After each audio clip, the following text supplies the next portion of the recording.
یعنی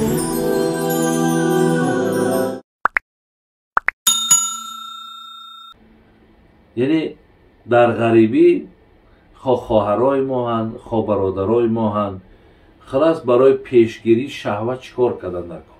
اگه در این باب ما همون حدیث پیامبری گرامی من که یا معشر شباب من استطاع منکم الباءة فلیتزوج فانه اغض للبصر و احسن للفرج و من لم یستطع فعلیه بالصوم فانه له وجاء. پیامبر من گفته اگر جوان دختری شوهر کن، جوان پسری زن بگیر. اگر شما شوهر کردین و زن گرفتین، شما دیگه با چشم شهوت کسی را نگاه نمیکنین یا در راه زنا نمیروین. اگر به شرط امکانیت شوهر کردن زن گرفتن ندارین، شما روزه بگیرین و روزه مقصد اما غلبه شهوت از بین میبره. حمد به حد آن خدای پاک را که جان بخشید مشت خاک را. السلام علیکم و رحمت الله و برکاته. دوستان عزیز، ما قرار داریم در داروخانه شفافرما با شما داروهای طبیعی از الاختیار شده را از داروخانه شفافرما را توصیه می‌کنیم. مثلا برای بزبله شدن، برای بغم درد، برای بقوت کردن مردانگی، برای گمرای ژنسکی здоровья، روانهای تازه سیاه دانه، قیس از گندی و دیگر غیره، برای خراب شدن، فربه شدن، پروستات، بسیار داروها را شما از داروخانه شفافرما میتونید با باوری کامل دسترس نمای رقم‌ها در روی اکران زنگ زنید. اگر به شرط امکانیت شوهر کردن زن گرفتن ندارید، شما روزه بگیرین و روزه مقصد اما غلبه شهوت از بین میبره. این یک راهی که پیامبر ما به حدیث برای ما تعلیم دادن.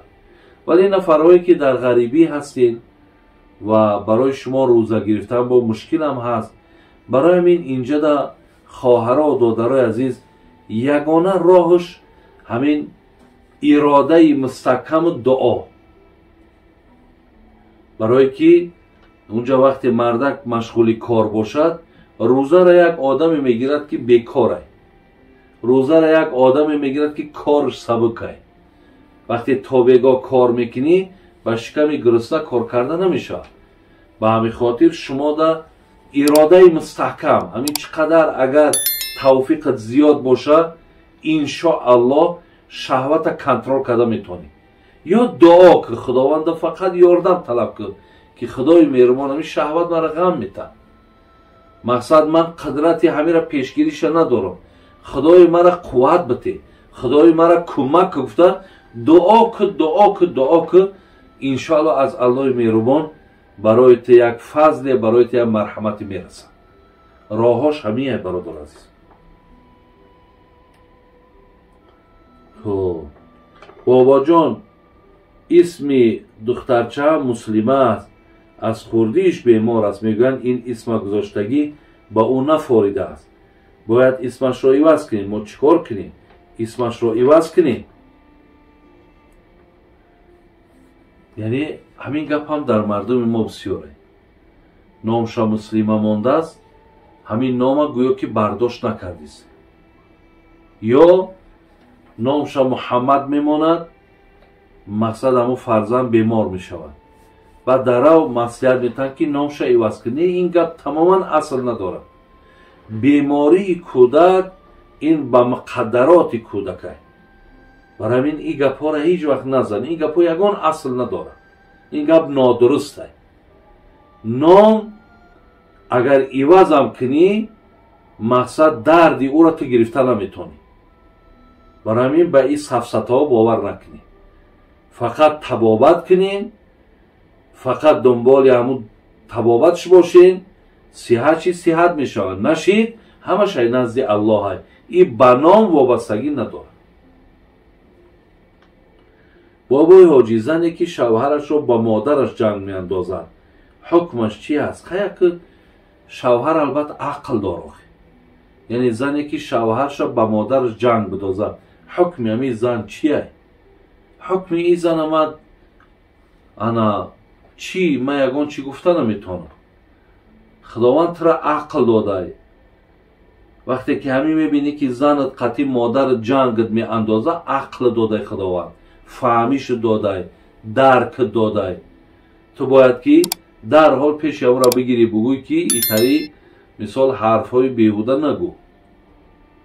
яъне ҳеҷ вақт мақсад, агар мақсадат хоҳишат ин бошад ки ман ба занам, ман ба модарам ё ба хоҳарам ё бо бародарам ҷанг мекунам барои хотири ту, намекунам. як бор ду бор ҳамра мақсад бифаҳмониш, гуфти тоҷикои мо изош бите, худо хоҳад дигар тамом. вақте тира ки ҷанг андохту ту қатъи модар гапат баланд ки рафт, тамом дигар мақсади ӯ ҳосил шидагие. дигар ин кор бояд доим такрор шавад. барои ҳамин худо ақл додай. ҳеҷ вақт қатъи модар ба хотири зана ҷанг накун. ҳеҷ вақт ҷанг накун. ҳеҷ вақт дили модарат сиёҳ накун. ва занҳо ҳам бояд ки ҳеҷ вақт бо модарҳо фарзандора ҷанг наандозед, зеро ин бадбахтиш дар зиндагӣ хитам мерасад.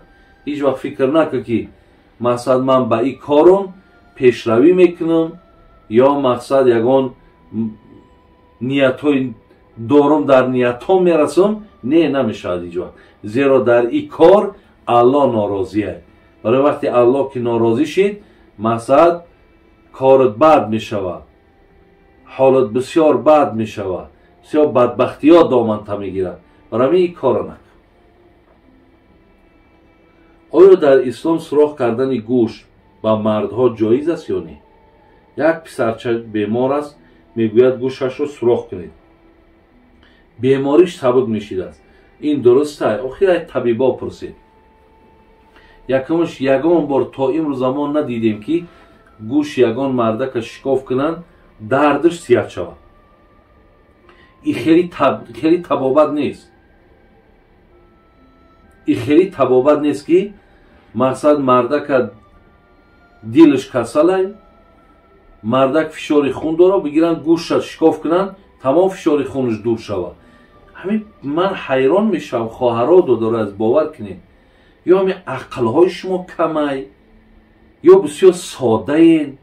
ҳаминро чи аст мисол шумо менависен? нахуст шумо бибинед, шумо мисол меъдат дард мекунад, меъдат хунукӣ дора, варамай, ҳамонро гӯшта шикоф кунӣ, ба ҳамон чӣ таъсир мерасад? ё мард гӯшоша суроғ кардан, ака ҳамин қадарш намерасид, ҳамиш намерасид. худо парда куна. охир тоҷики мо, бародарои азиз, охир таърих дора. тоҷик ин мақсад як обрӯ дора, иззат дора. ин тоҷика дар рӯи олам мақсад ҳамчун як бисёр мардуми бовиқору мардуми бағайрат мешиносанд. гӯшота шикоф мекунӣ, бо чӣ нағмаҳои дигар пайдо мекунӣ. барои ҳамин ин корро накунед. ин корро нодурустае. на гӯшотона шикоф кунед, на мақсад ягон либосҳои танг бипӯшед. барои ҳамин ин корҳоро накунед. додарои азиз, хоҳарои азиз, ин корро накунед. ин чизҳо аз миллати мо, аз мардуми мо нест.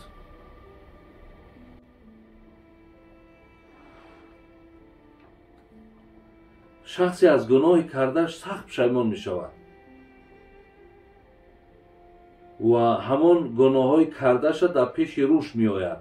бар ивази ҳар гуноҳи кардааш маблағ хайр мекунад. қабул мешавад? албатта мешавад.